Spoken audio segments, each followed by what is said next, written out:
welcome back to another vlog episode from yours truly.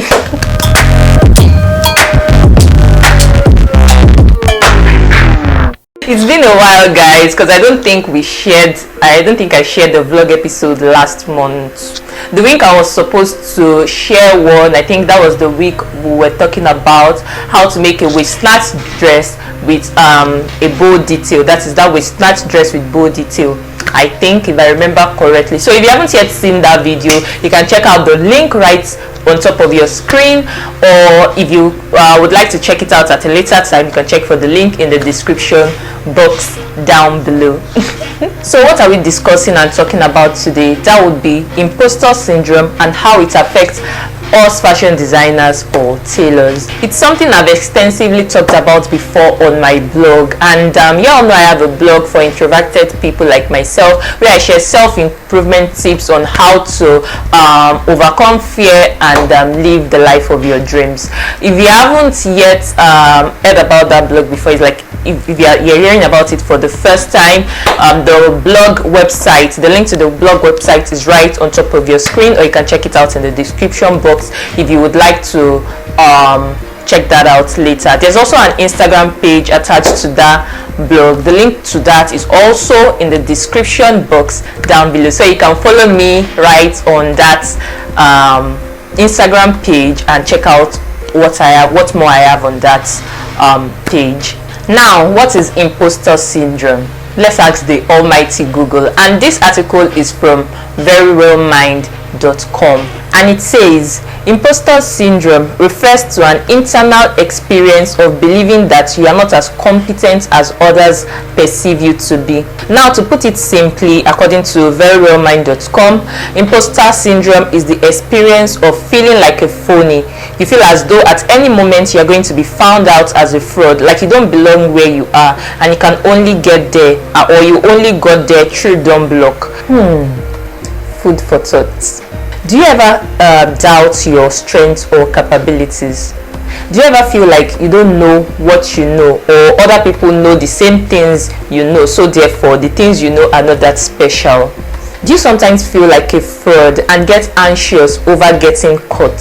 If any of these traits sound familiar to you, then I think it's safe to say that you have experienced or you are experiencing imposter syndrome.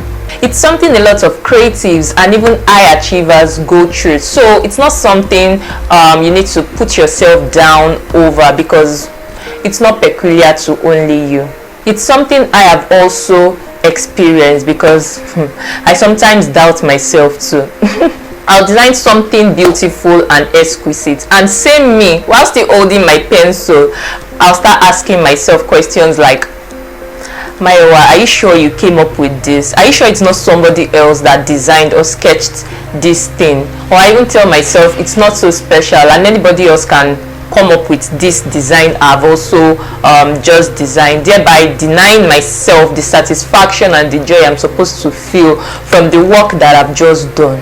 Imposter syndrome is something I also struggled with when I was even about starting this channel, because I just kept asking myself, Mayowa, who do you think you are? What do you think you know that you want to talk about? Why do you think anybody would even be interested in what you have to say? Imposter syndrome sounds like a really bad girl, and it is, but I assure you, you can win over it, because if you let it like take charge and take control of you and take charge of your life, you're not going to get anything done. You're just going to remain stagnant and then continue to be in one spot without getting anything done. But you can win over it. So how do you win?